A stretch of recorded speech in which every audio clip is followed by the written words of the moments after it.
여러분 안녕하세요. 엄마표를 응원하는 철학적 교육 전문가 숙세입니다. 반갑습니다. 지난주부터 제가 이제 교과서를 전체적으로 다시 한번 정리해드리는 그런 시간을 갖고 있잖아요. 지금은 이제 2학년 2학기 내용을 한번 해보도록 하겠습니다. 2학년 2학기 내용은 1단원이 이제 4자릿수거든요, 여러분. 1단원 4자릿수를 공부를 하고 나면 4학년 1단원에 큰 수가 들어가기 전까지는 자릿수에 대한 게 더 이상 없어요. 왜냐하면 우리가 이제 1, 10, 100, 1000 이렇게 4자리를 기본으로 가거든요. 우리나라, 중국 뭐 이런 나라들은. 그래서 1, 10, 100, 1000을 알고 나면 이게 한 세트의 수를 다 다루는 셈이 되는 거예요. 그래서 여기 이 수까지를 충분히 다루고 나면 이제 이걸 바탕으로 해서 이제 큰 수에서부터 새로운 단위인 만, 그럼 만, 10만, 100만, 1000만 얘도 4개가 되잖아요. 그리고 만, 그리고 나서 이제 억도 10억, 100억, 1000억 이렇게 또 4개의 단위가 되고, 이렇게 여러분이 이제 이 단원에서 목표로 하셔야 되는 건 어떤 거냐면 이 4자릿수를 충분히 익히고 얘를 통으로 읽을 수 있고 자릿수에 대한 개념을 분명히 아는 것을 목표로 삼으셔야 돼요. 그냥 진도를 많이 나가는 게 문제가 아니고. 그러면 우리가 이제 그냥 단순히 초등학교 처음에 들어갔을 때 수를 세는 거, 또는 아주 1학년 때 이제 우리가 수를 읽고 세는 거 정도는 그때 천의 자리까지 다 안다 하더라도 그것의 개념까지 다 아는 건 아니에요. 그 수의 크기라던가 덩어리라던가, 그리고 걔네들 사이의 크기를 비교하는 그 관계라던가, 그리고 뭐 그 각각의 자릿수가 가진 의미라든가 이런 것까지는 아이들이 다 알 수가 없거든요. 그냥 수를 센 것뿐이에요. 아이들 같은 경우에는. 그럼 2학년 2학기에서 우리가 이제 4자릿수를 공부할 때는 각각의 자릿수의 의미들은 그 4자리 자릿수가 가지고 있는 모든 것에 대해서는 다 알고 넘어가야 된다. 이렇게 생각하시면 되겠습니다. 그것을 대표하는 페이지가 바로 16, 17페이지인데요. 이 16, 17페이지에 보시면 모형, 1모형, 10모형, 100모형, 1000모형까지 다 나오고요.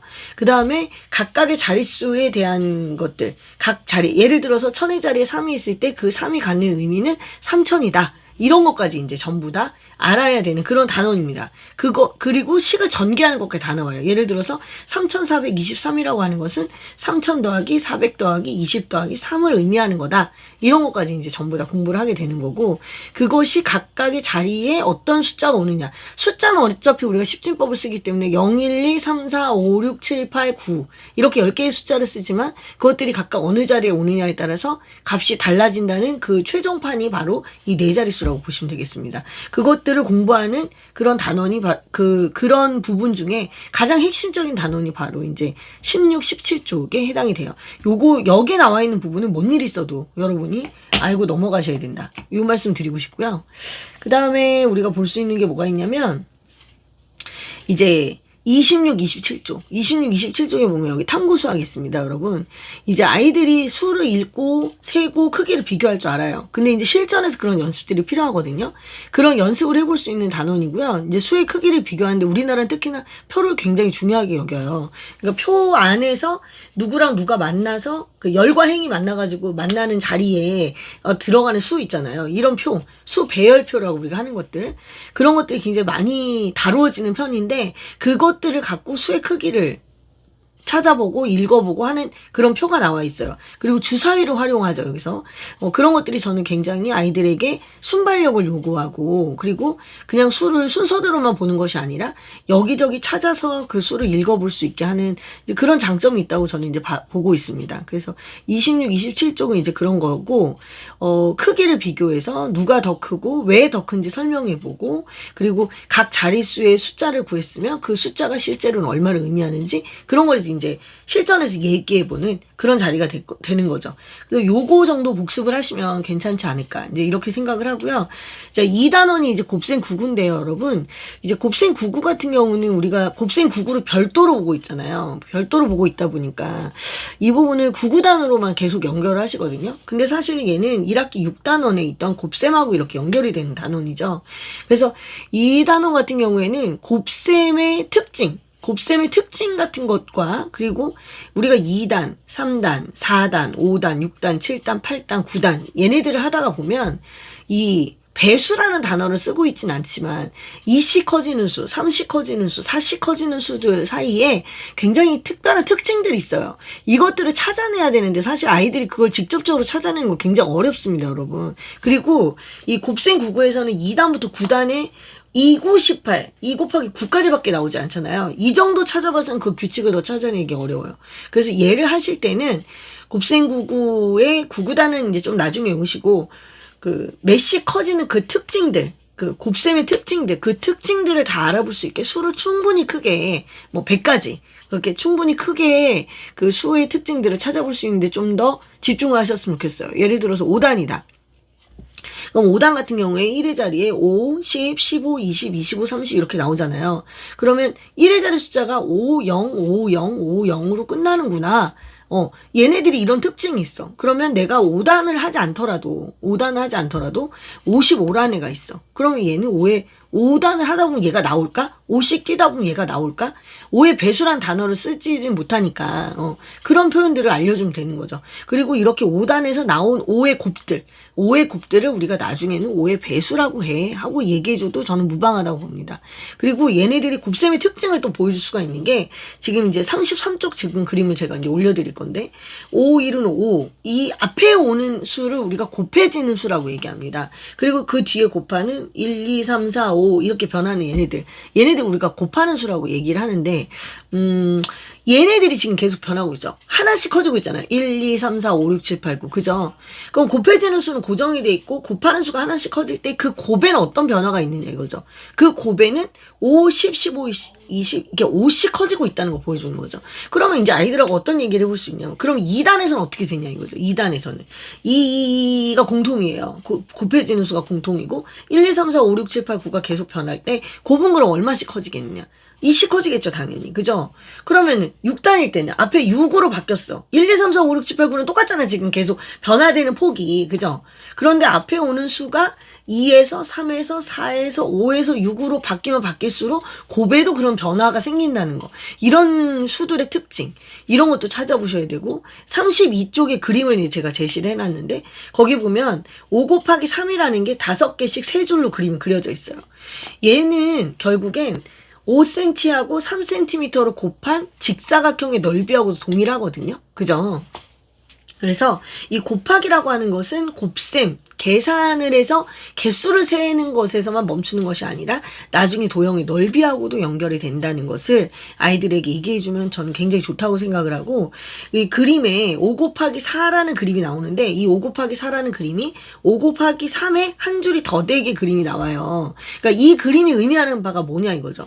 5 곱하기 4는 5 곱하기 3보다 5가 더 큰 수다. 또는 5 곱하기 1이 더 큰 수다. 우리가 이렇게 얘기할 수 있잖아요. 그럼 또 다른 표현은 안 되나? 5 곱하기 4는 5 곱하기 2 더하기 5 곱하기 2다. 이런 얘기도 우리가 할 수 있잖아요. 근데 충분히 그런 것들이 다 가능하고 그것들을 입으로 다양한 방법으로 해봐야 된다. 저는 이제 이런 말씀을 좀 드려보고 싶고 그리고 있죠. 5, 8에 40 했으면 반대로 8, 5, 40 이렇게 했을 때 곱의 결과 같다. 곱의 이제 곱셈에 대한 어떤 그 교환 법칙. 이런 것들은 사실, 1학기 6단원에서 이미 다뤘던 내용들이긴 하지만, 아이들이 곱셈 구구를 하는 동안에 그 과정이 있거든요. 이 두 개는 연결해서 공부하는 게 가장 좋습니다, 여러분. 그래서 그런 특징들을 다 같이 보여주시면 좋고 제가 36, 37쪽도 지금 같이 끼워놨어요. 근데 얘 같은 경우는 제가 이걸 왜 넣느냐면 36쪽에 있는 그림이거든요. 36쪽의 그림이 보면 여학생하고 남학생이 이제 그림이 있는데 하나는 계속 더하는 방식으로 6단을 표현해요. 예를 들어 6일은 6이라면 6 하나, 6이 10이라면 6 더하기 6, 6, 3, 18이라면 6 더하기 6 더하기 6 이런 식으로 이렇게 덧셈으로 표현하고요. 그럼 계속 얼마씩 더해가는지 그걸 얘기해 주는 거죠. 굉장히 본질적인 부분들이에요. 아이들이 뭐 예를 들어 6 곱하기 650 만약에 이렇게 했는데 그 수를 알아. 그럼 651을 곱했을 때는 얼마가 될까? 그랬을 때 굉장히 쉽게 거기다 더하기 6을 해서 651배를 구하는 애들이 사실 별로 없어요. 대부분 곱하기를 하죠. 근데 이런 것들 더해서 계속 6씩 커지기 때문에 우리가 6의 배수라고 얘기할 수가 있고 6 곱하기 3과 6 곱하기 4는 결국 빼서는 6이라는 차이가 나타난다는 그런 것들을 이제 아이들이 알 수 있는 거거든요. 그거 되게 중요하고요. 그 다음에 그 남학생 같은 경우는 곱셈의 특징으로 보여주죠. 6 곱하기 1, 6 곱하기 6 곱하기 3, 6 곱하기 4 이렇게 했을 때 곱이 얼마씩 커진다?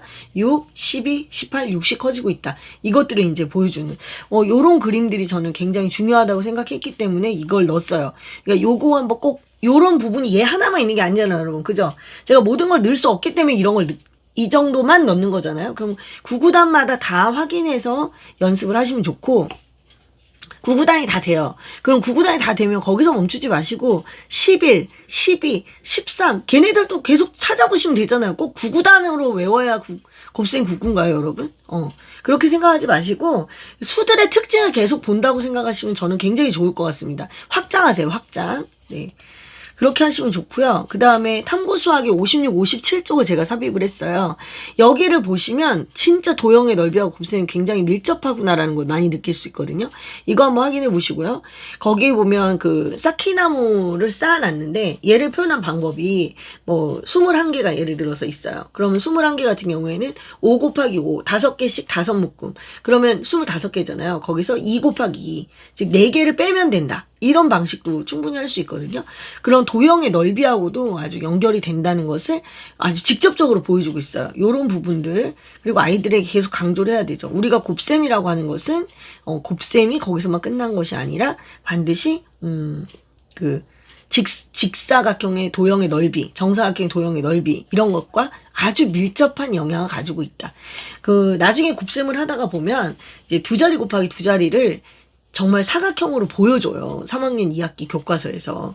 그러니까 그런 부분들이 있을 때 얘가 왜 뜬금없이 이렇게 나오지? 이게 아니라는 거죠. 곱셈이라는 건 결국 도형의 넓이하고 뗄래야 뗄 수가 없는 거다는 거를 본질적으로 동일하다는 것을 이런 데서 이제 확인할 수가 있는 거죠, 여러분. 2단원 곱셈 구구는 이런 식으로 우리가 생각해 볼 수 있고, 그 다음에 이제 3단원의 길이 제의가 나오는데 2학년의 이제 특징은 단위를 한꺼번에 조금 많이 알려주는 경향이 있다. 이제 이런 특징이 있어요. 그래서 1cm를 알고 있죠, 아이들이 이미. 1cm의 크기를 알고 있는데 1cm는 엄지손가락의 너비 정도밖에 되지 않아요. 그렇게 되지 않는데 이것이 100개가 모이면 100cm가 되고 그것을 1m라고 얘기할 수 있다. 그러면서 이제 사람이 서 있을 때, 아이들이 서 있을 때 키 어깨 높이 정도까지 높이가 1m 정도가 되고 그 이상은 이제 1m가 안 되기 때문에 센티미터로 나타낸다. 이런 표현들이 나옵니다. 그래서 미터와 센티미터라는 단위는 엄청난 크기의 차이가 있는 거죠. 1m라는 것은 1cm가 100개가 모여야 1m가 되는 거니까요, 여러분. 그죠? 그렇기 때문에 다른 단위예요. 전혀 다른 크기의 단위이기 때문에 얘네들 둘은 한꺼번에 우리가 더하거나 빼거나 할 수 없어요. 그래서 만약에 내가 120cm가 있어요. 그러면 120cm라는 거는 100cm 더하기 20cm라는 뜻이잖아요, 여러분. 그럼 둘 다 단위가 같기 때문에 우리가 그것을 120cm라고 더해서 쓸 수가 있는데 내가 100cm를 1m로 바꿨어요. 그럼 1m하고 20cm가 되잖아요. 그럼 얘네들은 한 덩어리의 크기가 다르기 때문에 두 개를 더할 수가 없다. 따라서 1m 더하기 20cm에서 더하기 기호만 생략하고 얘를 1m 20cm라고 읽어주게 되는 거죠. 네, 이게 되게 중요한 부분이죠. 그래서 단위가 다른 것은 서로 더할 수 없다는 것을 명백히 보여주고 있는 그런 부분이라고 생각하시면 됩니다. 그래도 얘 같은 경우는 어쨌든 십진법에 해결이 되잖아요. 시계랑 다르잖아. 시계 같은 경우는 60이 돼야 하나가 올라가지만 얘는 어쨌든 100이 되면 하나가 올라가는 거니까. 그죠? 네, 그런 부분에서는 아이들이 조금 수월하게 생각을 하죠. 저는 그거보다 더 중요한 건 사실 70쪽, 71쪽이라고 생각을 합니다. 길이를 어림해 보는 감을 익히는 게 굉장히 중요해요, 여러분. 길이를 감으로 익히는 거. 예를 들어서 센티미터라고 하는 것은 우리가 내 한눈에 볼 수 있는 그런 길이잖아요. 근데 미터는 그렇지가 않아요. 미터는 내 몸을 움직여야지 그 길이의 크기를 느낄 수가 있어요. 내 몸을 써야지. 그래서 내가 만약에 걸음으로 이렇게 보통 나타내요. 아이들이 한 걸음 걸을 때 걸음을 50cm 정도로 보거든요. 그럼 1m는 2걸음 정도는 돼야 되는 거죠. 그죠? 그리고 내가 교실에 만약에 길이를 재고 싶어요. 교실에 저 끝에서 이쪽 끝까지 길이를 재고 싶으면 어떻게 해야 되냐면 내가 저쪽 끝에서 이쪽 끝까지 걸어야지 내가 손톱으로 이렇게 잴 수는 없잖아요. 그러니까 손톱으로 잴 수 없기 때문에 나는 미터라는 단위를 쓰는 거예요. 내 몸이 움직여야 되기 때문에. 그리고 또 내가 만약에 뼘이라는 단위를 쓸 수 있죠. 1m를 하려면 이 뼘이 보통 한 5개에서 6개 정도는 돼야 되거든요. 그럼 사람마다 내가 이 뼘이라는 크기가 다 다를 거잖아요. 그죠? 그렇기 때문에 여기에 약이라는 단어가 붙는 거예요. 정확한 단위를 얘기하는 건 아니니까. 그죠? 그래서 길이를 어림한다는 거는 우리가 생각할 때 꼭 반올림, 올림, 버림 이런 것만 있는 것이 아니라 대충 그 정도를 라는 의미를 갖는 거죠. 이건 측정값이기 때문에 이런 걸 우리가 할 수 있는 거예요. 어떤 정확한 값을 나타내는 게 아니에요. 측정값이라는 건. 내가 어떤 단위를 쓰느냐에 따라서 얼마든지 정확성이 달라질 수 있는 거죠. 예를 들어 내가 가지고 있는 자가 센티미터까지밖에 없어요. 그럼 나는 센티미터까지밖에 이 길이를 표현할 수가 없지만 소수점 셋째짜리까지 표현할 수 있는 그런 자를 내가 가지고 있다고 해봐요. 그렇게 되면 어때요, 여러분? 훨씬 정확한 길이를 잴 수가 있겠죠. 그거보다 더 섬세한 자를 이용하자면, 더 정교한 자를 이용하자면. 그러니까 측정이라고 하는 것은 어차피 근사값이에요. 이런 초등학교 단위에서나 요즘 중학교에서도 근사값에 대해서 따로 언급하진 않아요, 여러분. 그렇지만 이런 근사값의 그런 개념을 가지고 있기 때문에 우리가 어림이라고 하는 것은 우리 생활하고 굉장히 밀접한 부분이 있거든요. 그래서 이 어림 부분을 대충 넘어가면 절대 안 된다. 이런 얘기죠. 이건 꼭 내 어떤 수학적인 그 정확도를 얻기 위해서라기보다는 수학적인 감각을 위해서 한다고 이렇게 생각하시면 될 것 같아요. 이거는 이 부분 같은 경우에는 사실 제가 이제 초등학교 2학년 2학기 때 이걸 하고 있다. 그럼 지금 늦다고 보는 거죠. 이런 부분은 사실 유치원 다닐 때부터 이미 알고 있어야 돼요. 또 한 2학년 정도 됐기 때문에 내 몸에 1m 정도 되는 길이가 이제 어깨지만 더 어린 아이들 같은 경우에는 뭐 머리끝 여기까지가 1m일 수도 있는 거거든요. 내 몸으로 이 길이를 느끼는 거. 이거 굉장히 중요하죠. 자, 그리고 난 다음에 줄넘기 길이 같은 것도 어림을 할 때 우리 어떻게 해요? 옛날에 어른들이 이렇게 뭐 한마, 두마 뭐 이런 거 혹시 해봤어요? 내가 그때는 적당한 그런 어림이 통했던 그런 시기인 거고 지금은 굉장히 정확히 좀 길이를 재려고 하는 그런 거죠. 공장이 아무래도 좀 더 많아지고 뭐 했으니까 그럴 수 있겠죠. 자, 아무튼 이 길이 재기라고 하는 부분은 아이들에게 그 수적인 어떤 감각을 익혀주는데 1m라는 건 이 정도야, 1cm라는 건 이 정도야, 50cm라는 건 이 정도야, 이런 걸 익히게 하는데 굉장히 좋은 단원이다 라고 이제 저는 보고 있습니다. 이제 문제는 시간이에요. 시각과 시간. 저는 이 4단원에 대해서 불만이 굉장히 많은 사람인데 또 2학년 2학기 때 그래서 이것을 다 익히려고 하는 것은 불가능하다라고 저는 보고 있어요. 그래서 보통 1학년 되면서부터 시계 읽는 것부터 시작하고 달력도 볼 줄 알아야 되고 그죠? 하루가 대충 몇 시간인지 이 정도 알고 시작하면서 한 2년 묵힌 상태에서 이 단원을 보면 굉장히 쉬운 단원이에요. 이거는 내가 이미 알고 있던 것도 정리만 하면 되는 거예요. 근데 시계도 볼 줄 모르고 달력이 몇 월부터 몇 월까지 있는지도 잘 모르고 뭐 1월달이 며칠까지 있는지도 모르고 월화수목 금토일 그거 영어로 뭐라고 써있는지도 모르고 그냥 아무것도 베이스가 없는 애들 같은 경우는 이 단어는 정말 세상 어려운 단어인 거죠. 이 단원이. 그러니까 굉장히 편차가 심할 수 있는 그런 단원이다. 그래서 여러분 시각과 시간 단원은 너무 양이 많고 일단 길어지기 때문에 오늘은 여기서 마무리를 일단 하고 다음 시간에 이어서 마저 말씀드리도록 하겠습니다. 시각과 시간 단어는 여러분들 힘들어 하시는 만큼 제가 사진도 삽입을 좀 많이 했기 때문에 조금 길게 설명이 될 것 같아요. 그럼 다음 시간에 뵙도록 하고 오늘은 여기서 마무리하도록 하겠습니다. 여러분 수고하셨고요. 다음 시간에 뵐게요. 여러분 안녕히 계세요.